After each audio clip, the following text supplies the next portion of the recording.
Victor stared at the downed golem in utter surprise. Nah, that's the key to that, I'm sure. He doesn't need that. He had been expecting it to paralyze it, allowing him to slowly defeat it through a barrage of bolts and alchemist fire and whatever else he could throw at the creature.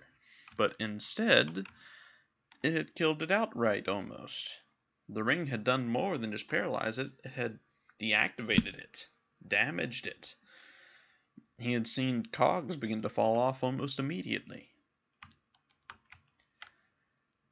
Well, that was certainly promising. At least he had a way to deal with them now, if nothing else. Now, nothing on the crumbling bookshelf. I suppose he shouldn't be surprised. After all, the other books were nearly downed. Now, all these spiders were going to likely be a problem. Let's see, how many had formed? He recalled 6 dropping from the ceiling at least, as well as several beetles. Well, he supposed he should simply count himself lucky that his spells would actually work on such creatures. Waving a hand to enhance himself with stone skin, he then pressed forward and immediately be set upon. That was fine, he was prepared for such. Instead of summoning Harmony, he is going to summon something a little bit more helpful. Harmony was very useful, but only when paired with someone that he could trust to rely on to distract whatever they were fighting from the little pseudo-dragon. There had to be more of them. Oh yes, there were quite a few more of them. Alright, well, let's try to save the AoEs. Oh good, there's more of what basically was already what he summoned. Oof. That's okay, if we can at least distract them for him. Well, there goes that distraction. Well, the next plan then is to gather them all in one spot. Here, little spiders. And then doing the next best thing for himself, which is this. Oof.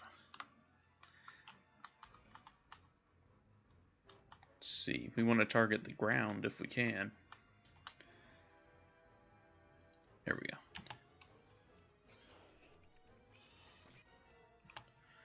Well, that was actually quite effective. Try the horn next. Effective, but it could be more so. Victor is quickly realizing how much he relied on the others. Not that he has a choice at the moment, but to simply rely on himself. And all of his arsenal. In this case, a fireball. Well, that killed several of them. Alright. Dire Spider's almost dead. So are the others. Bumped our building. Let's try to kill the Sword Spider.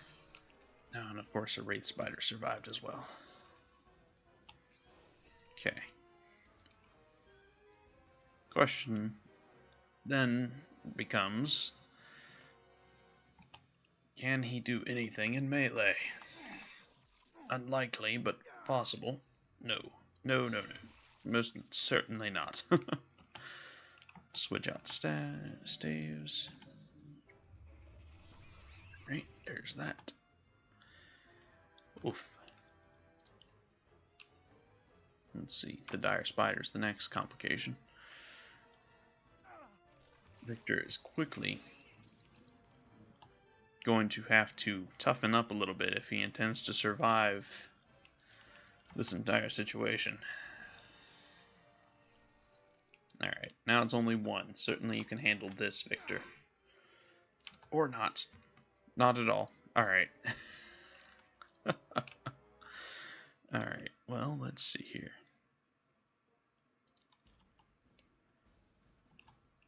Or maybe with the crossbow. Very nice shot, Victor. Taking several very long breaths, Victor would be reminded on why he relied on the others so heavily. He'd manage, but not without expending almost all of his arcane resources. He'd most certainly have to find something to help recharge his items if he was going to survive this mess. The crypts, no, the Great Library, in fact, was the building that he had apparently passed. For now, he would have to ignore it and deal with the multitude of golems first. He wanted to be rid of the lizard men and these damn golems before he tried anything else. A slow, careful breath. This would be much more dangerous than what he had dealt with previously. He was going to go in as prepared as he could.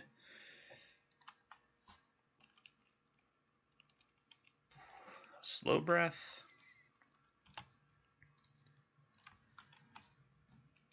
And then immediately throw the thing at it. The ring was just as effective as it had been before. Let's see the alchemist fireworks. Oh. Victor would take a very, very deep breath after that. That creature had nearly killed him in their last little encounter, and Harmony as well. Thankfully, that proved his theory that this was a plan that would work. In fact, he wouldn't even have to go buy even more of the alchemist flames. It seemed one would work thanks to the potent ring that he now held. Rags that aren't useful. Aha, scrolls that somehow survived. That was quite useful. Even one he hadn't known yet. A quick removal and placing it in as a page in his book, and he could move on. A locked gate. A breath into the enchanted chimes would once more release the lock. Oh, more spiders. Fantastic. Right. It was good that he didn't enhance himself. That is quite enough out of you. At least there was no dire spider this time.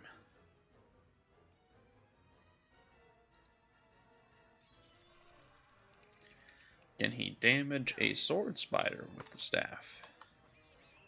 He can. Victor was discovering that he wasn't quite as useless as he had assumed in melee.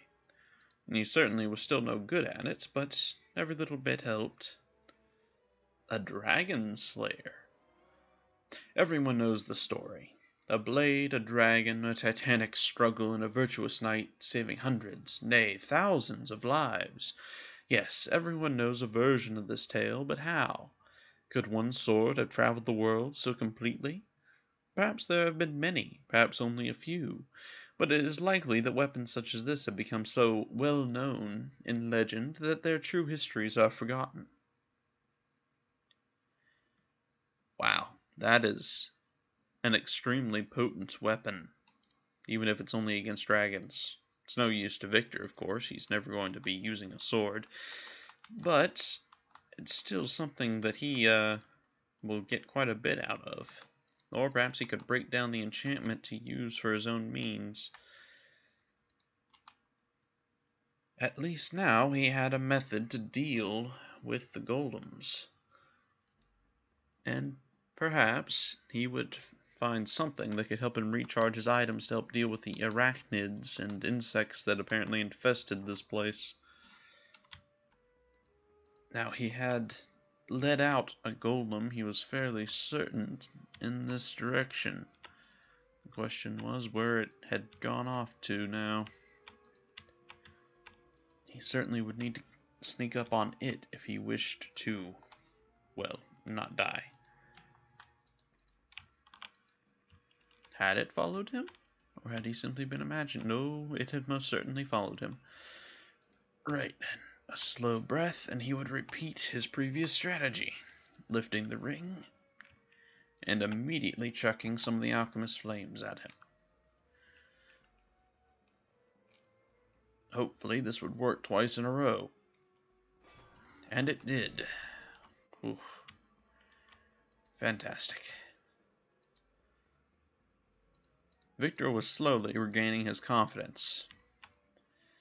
True, this wasn't as satisfying as raising a hand and blowing a golem away with a spell, but he was having a reality check that he was far from a level that could do something like that.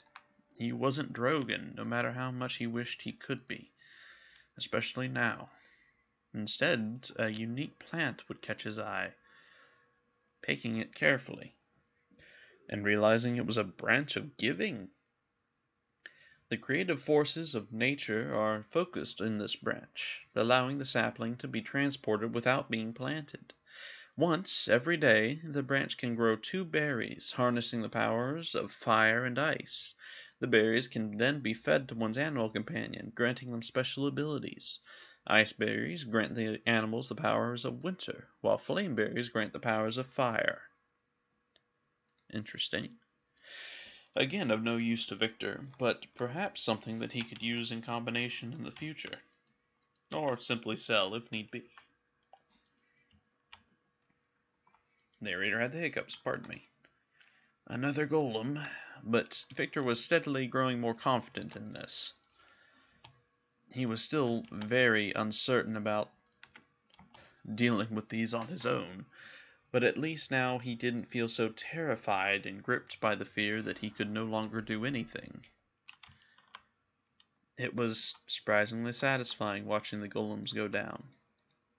He had relied on Dorna because she had been an incredibly... It's just a rusted... Here we go.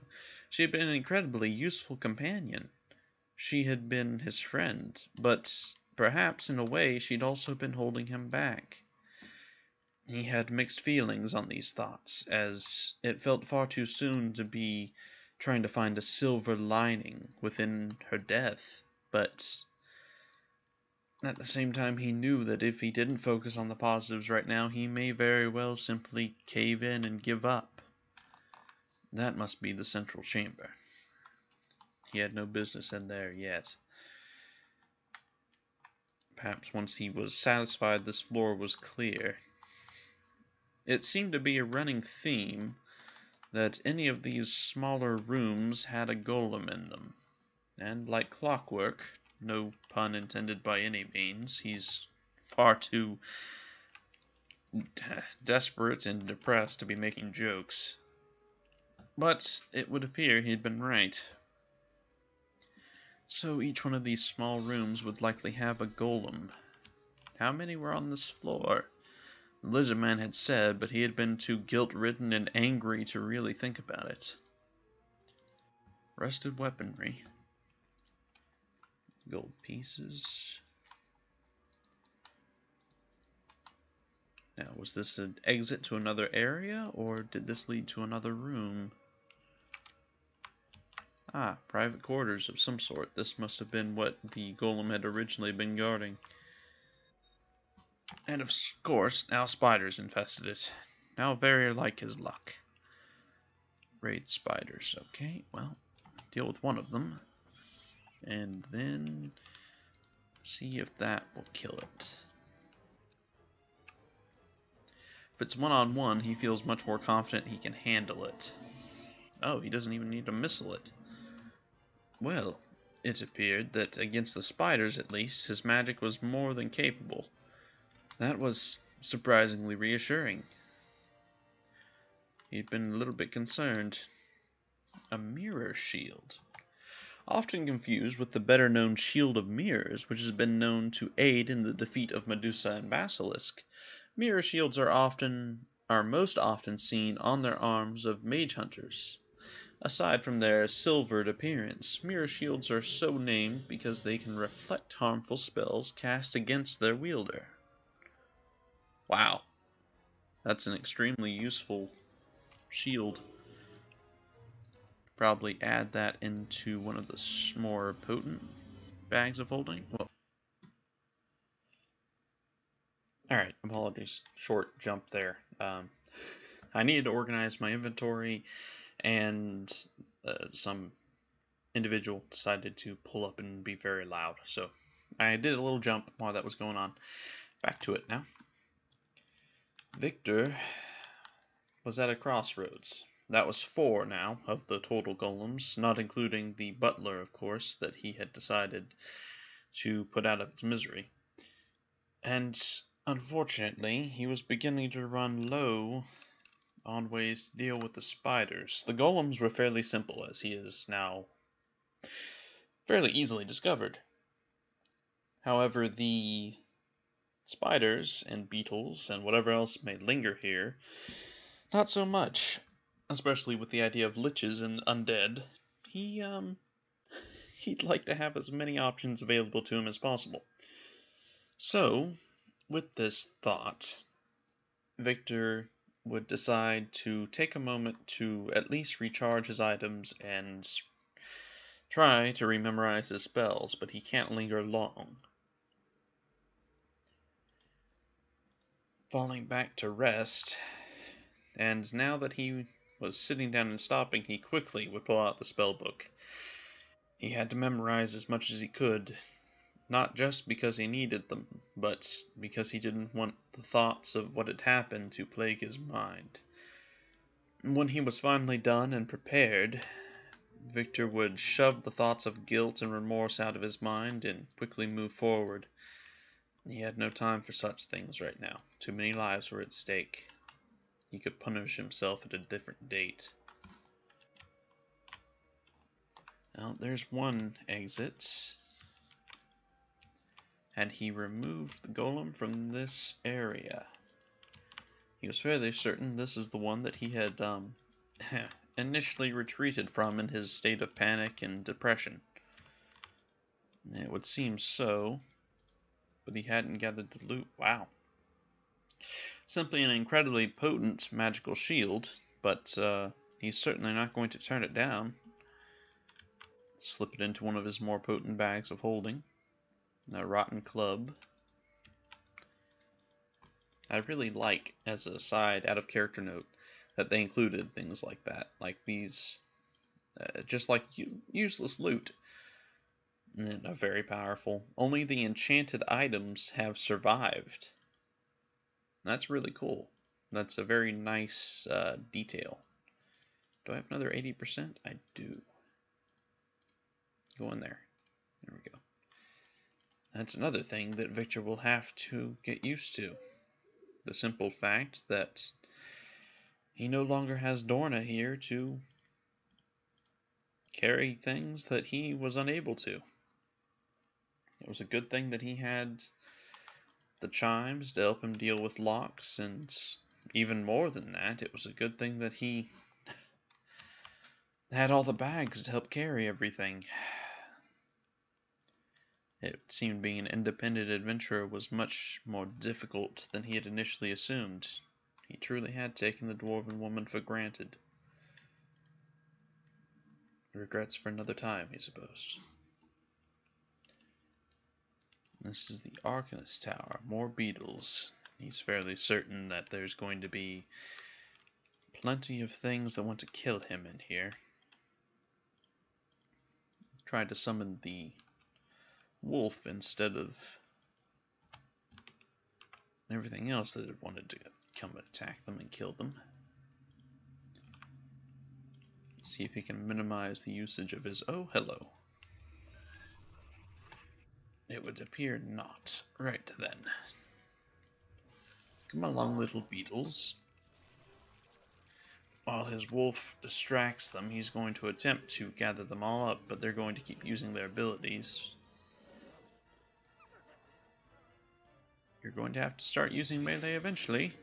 Come along. He had little doubt more were going to spawn. Oh, a stag beetle. Fantastic. It's alright. This is why he was doing this. How many had he managed to gather? Right then.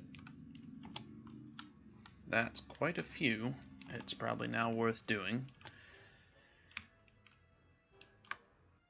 Well, if nothing else, his physical abilities were most certainly going to be improved just by his running around like a maniac. And another.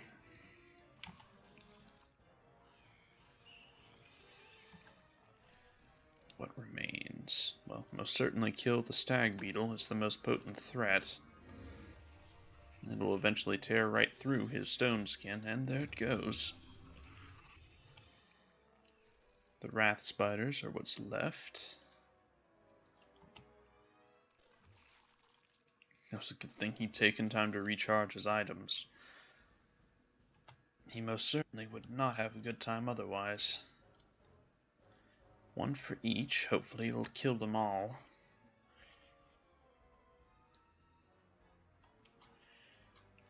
He's much more confident in the fact that his spells can clearly kill these creatures, but he wants to burn through his items before he falls back on his spells. Just as before, his preference is his items first, then his spells, and then his scrolls are his fallback emergency when he has no other options. That appeared to be all of them, however. He was most certainly getting experienced in crushing bugs, if nothing else. And there were two separate side rooms in here. He had little doubt about what would be within them. Yes, and on cue.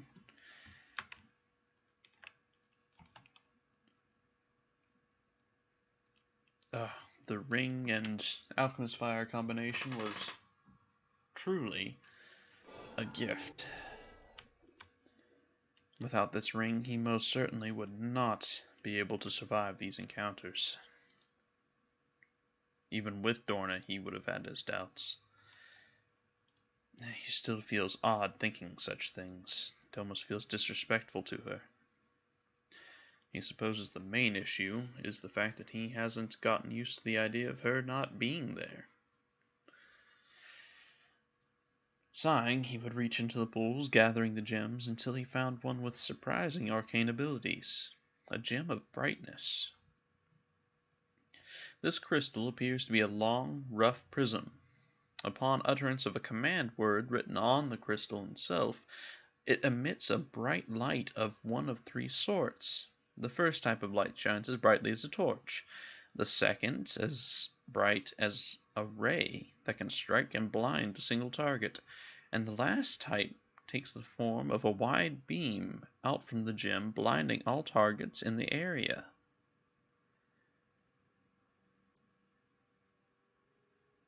Interesting. Single use, charge use. He's most certainly keeping that. Sunbeam. That's an incredibly useful little gem he's just acquired. Kind of surprising he found that just lingering in the wishing well. Yeah, I don't think we'll use the blindness defense just yet. If we run into a scenario where it's useful, he will, but he's fighting golems right now, and that has no effect on them. Arcane creations like that aren't very hindered. Another arcane gem. A gem of seeing. This finely cut and polished stone is indistinguishable from an ordinary jewel in appearance. When gazed through, the gem of seeing enables the user to see as though they were affected by a true seeing spell. Wow. That's a one use a day. Talk about finding the motherlode of enchanted items. It's extremely interesting that that's just laying around in one of these wishing wells. He's not going to turn it down by any means. He's just very surprised that it's there.